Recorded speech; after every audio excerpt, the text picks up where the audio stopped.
All right, so let's get rolling here. First, a bit about, we had two case stories. One was the Get Fit or Fit Solutions, that's what it is. Goal setting at Fit Solutions, a cybersecurity business. And then the pool company out, I think they're in Florida. What's the chapter again? Makes sense. It was chapter 11. Your beliefs shape your business. Got it. Just like your beliefs shape your life, right? Yeah. You only live up to the lowest standard that we set for ourselves. And in business, you can say that your business will only rise to the level of the lowest expectations that you place on that business and your people and yourself. So if you're living down here, you're not going to get people living up here. It's not going to happen. So as I think this entire book has really been about being responsible for yourself and understanding that whatever is getting in your way, the biggest thing getting in your way is generally going to be you. If you don't have the belief in yourself, then you're not going to get the belief from others. If you don't have a vision that's large enough to attract high-level individuals, then you're not going to attract those people, and your business is always going to be stuck being small. So that was, I think, the gist of what I got out of it. I liked the Fit Solutions guys. They went through the PPF goal setting together and realized that they didn't have alignment on where they were going long term. So they figured out a way to part ways without creating turmoil. And the concrete pool guy, his first problem was he needed more jobs. Second problem was he needed more concrete. And his third problem was he needed an electrician to do what needed to be done. And so he solved all those problems. And they went, I don't remember where they started. I think they started around, was it 5 million? Around 3 million. 3 to 5, yeah. And now they're, I think, 25 to 30, something like that. Mm-hmm. Plus he has a concrete business now. Trucking, right? Yeah. The trucking Yeah. concrete. So. Talk about going all in with their savings and just shoving it in the middle. Yeah. Just like, you're talking about the pool company, but wasn't that from the last chapter? The case study from the last chapter? Was it? I thought it was this chapter. the pool guy, well, we said we were going to do the 2 case studies and then the next chapter. And then the chapter, yeah. Oh, okay. See, I missed last week, so I'm kind of thrown off there. Oh, okay. So you got it, but you got them. Yeah. I did read it. I just was thrown off on how it was. So, all right.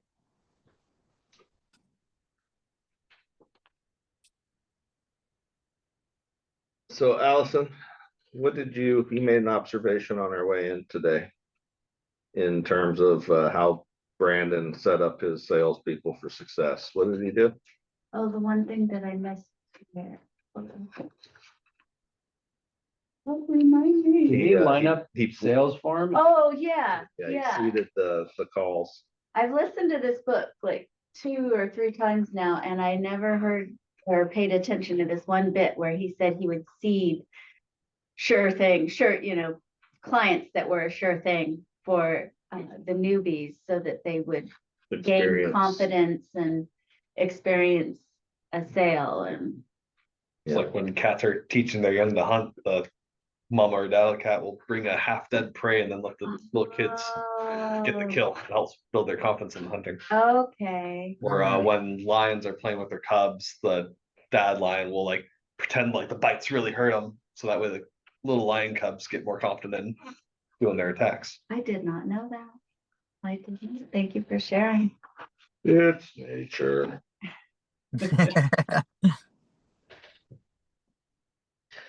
One thing So- that one thing that But- stuck out to me here in this chapter is just about anxiety and how successful people and unsuccessful people handle it. You know, because everybody's going to have some sort of anxiety at some point. And, you know, successful people, they channel that and they take that anxiety, that energy, and turn it to a positive. Whereas unsuccessful people, they will allow it to stop them in their tracks. And it'll just kind of kill them in anything they're trying to do. And so I thought that was pretty telling in a lot of ways. And then just expanding your comfort zone, putting yourself in different situations and jobs, business settings that will, you know, allow you to expand and grow and learn. Right, or the social settings, like Yeah, if you're, social settings. yeah. How if he you're talks in a- about, you know, if you're not a very social person, you know, the next party you're at, make sure you talk to at least one person you didn't know. And Yeah. then you can go from there and grow from there. Yeah, the statement in here, you know, argue for your limitations, and sure enough, they're yours. Right? 100%. It's like you can make all the excuses you want, and you will excuse yourself into mediocrity.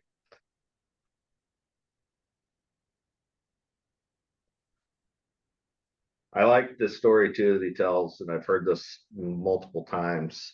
He talks about a business owner in the audiology space who fought with him for years about $250,000 Oh, yeah. a year being the absolute most he could possibly ever do. Mm-hmm. And when he retired and he sold his business to someone else, that kept the wife on, and in her first year she did $1 million, right? And it was just it's all mindset, you know. When you decide that something's impossible, it will be impossible. There's just no, you know, your brain is hardwired to make you right, so you will automatically go find everything to support your belief that it can't be done, and then it won't be done, right? So I like that story because it's, you know, it's just another uh example of, you know, mind over matter, right? Like, you know, you got to believe in it, you've got to accept that it's possible, and then you also have to have the fortitude to do whatever it takes to get there. Like, you know, he talks about the law of intention, the law of action, and then the law of attraction, right? So you have to have the intention. Like, you have to know where you're going and fully expect to get there. And then it's the law of action. Well, you can't just have an idea or a vision and then just not do anything and think that somehow just because you believe it's there, right? Like, there's still action required on your part, which is maybe tied, you know, to faith, right? It's like an example of, it's an extension of faith. It's like, okay, I know it's there, and I'm going to do the things that are required of me to get there, because I know if I do, I know it's there, right? So I'm acting out of faith that it's going to happen. And then the attraction is, as you are going to that thing, as you are making your journey, you start to attract those things into your life that make all that possible, right? So Mm-hmm. I thought that was another really good way of illustrating that. Very much so.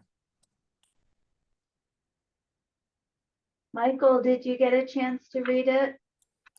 I have not. I just got off the phone with Alex Calistro though, and yeah, sounds like he's gonna come on board either next week or the week after. All So right, it's our boy Alex. yeah, Nice. So this week was your beliefs shape your business, which I think you're pretty familiar with the concept of believing where you're going, and then the main, what I got really was the the intention, action, attraction, right? Like just to have the vision doesn't get you there. You have to take action. And then once you're taking action, those things that will support you show up, right? Right. Everything's an extension of the other, you know? Yeah. So, There's a good chunk in here about being immobilized by uncertainty and change. On 162. And being able to work through that, not letting the anxiety stop you in your tracks. That can be a big, he's talking about salespeople, but I think that applies across any business. I've been immobilized by anxiety before, and it's tough sometimes. But that mindset, he mentions beyond positive thinking, which is that we read that as book number 1. And that's a good way to go back to some of the concepts in that book that are kind of echoed in here, and remember those things, because it's easy to, I think a key is to kind of like touch base on some of the concepts and check in and make sure you haven't really strayed from your mindset. Like, it's easy to go, oh yeah, I can think positive about everything when you're reading the book, but then 6 months, a year goes by and you've forgotten all that stuff, or at least it's been pushed to the back of your mind, and you might be back in the place of like doing the same shit you did before, Yeah. So being able to go and revisit those things is kind of important, I think. For sure. When you get put in those real life situations, like you were saying, it's easy when you're reading the book, but when you get out there in the real world and things start happening and this and that, it's a little more challenging sometimes. So going back in as a refresher is always good. Everyone's got a plan until they get hit in the face. Yep. That's for sure. And that's, I think that's another validating reason why we do this every week, right? Because it's impossible for us to forget when we're coming together and we're talking about it week after week after week. And there's a lot of power in that. So I appreciate you guys showing up for this every week. Absolutely. Because it keeps us going, man. There's plenty of opportunities to quit. But when they show up, you got to be like, no, that's not the option we're going with today. I've got a real life story about this mindset and projecting. So, and I think it is 100% true in this case. I won't name the job or the contractor we're working with, but we have a job with a big size GC, and we have a sub, right? That's working for us. This sub and this big GC have done work in the past, and there's like some bad blood, right? And from the very beginning of this job, as I'm looking back, it was as if this subcontractor they had this negative outlook on the job, and the attitude the whole time has been, I can't, no, and just the non-can do attitude, and it's translating into the work. We're behind, we missed a concrete pour, and now we're at risk of missing another one. And Sean's having to reach into South Bay Grading's pockets to pay overtime to get them to do what they already committed to doing.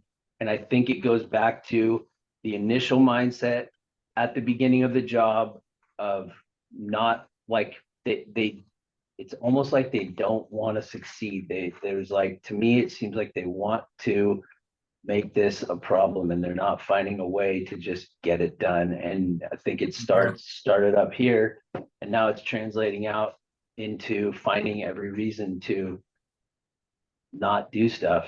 And a preconceived belief sounds like that, has affected them greatly and allowed them to not get things done the way it's supposed to be and in a timely manner. Yeah, and there's challenges.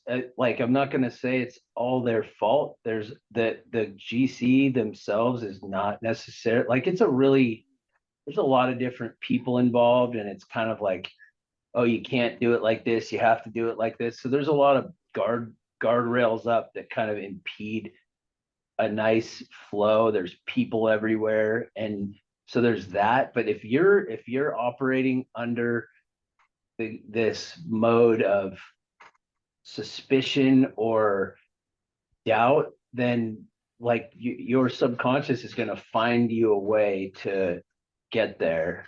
Yeah. And that's what I think is happening right now. It's been kind of frustrating, a little disappointing too. If your first reaction is I can't, you're already putting yourself at a disadvantage.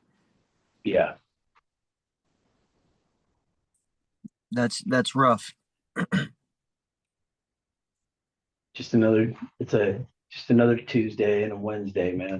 You know? Yeah. Well, on that note, since we talked about, beyond positive thinking again, and originally when we read that book, I came in late and we talked about reading it again. I know we got a ways to go in this book, but I'm going to nominate that one as the next book as a refresher for everybody. Yeah, did you know that book has an online website where you can just listen to it for free also? I'll check it out for sure. I'll send you the link. Okay. It's kind of cool because you can click through it and you don't even have to buy it on Audible or whatever. Yeah. Sounds good. Keep it in my my playlist rotation. Yeah, it's on a web browser, but it's pretty worth. Who's that? Oh, change is your friend, not your enemy. And I think Aaron said it like that, generally you're going to reach a point of anxiety when you're out of your comfort zone. But the only way to become somebody new is to get out of your comfort zone. So the anxiety is an indicator that you're on the right path. And it is a critical moment not to allow that anxiety to stop you, but actually, if you can flip it and use it as fuel to say, okay, you know what? This means I'm doing something. I'm going in the right direction because I'm uncomfortable.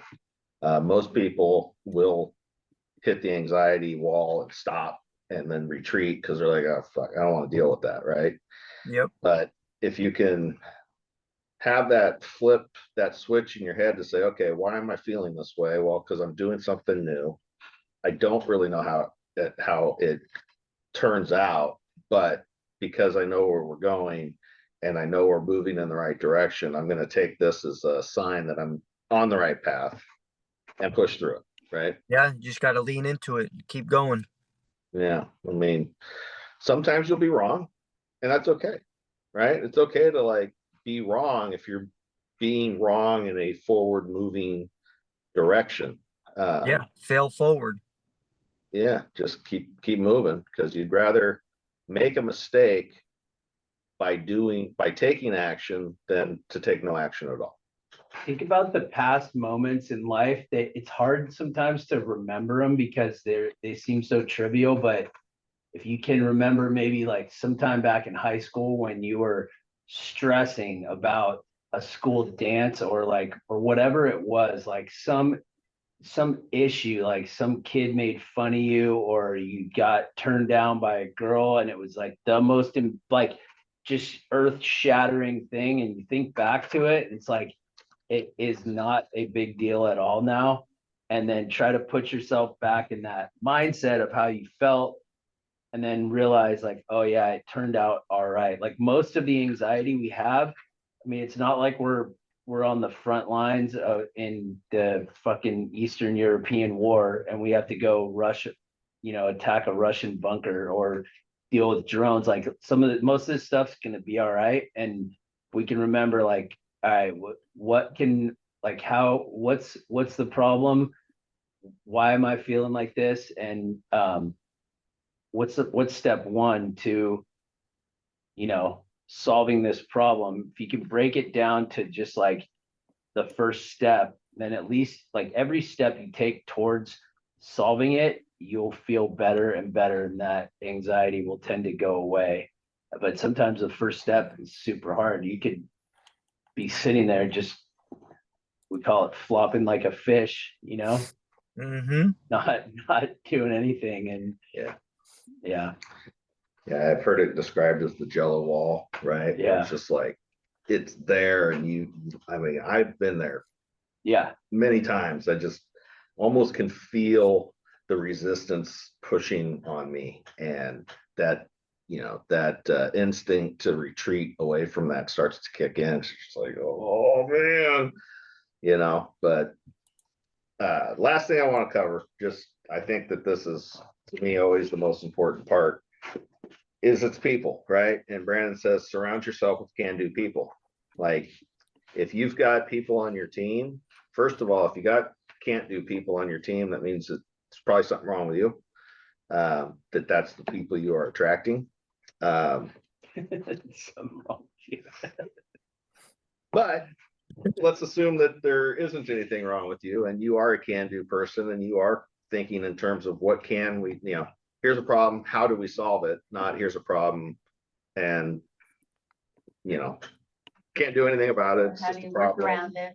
But, the people that you have with you on your team, not only are they an indicator of where you're at mentally, but they're also, I mean, it's so important to have people who can see through the temporary setbacks and all the things you're going to experience in business and be shoulder to shoulder with you, right? And like, okay, well, let's solve the problem. Let's push through the problem. Let's be creative.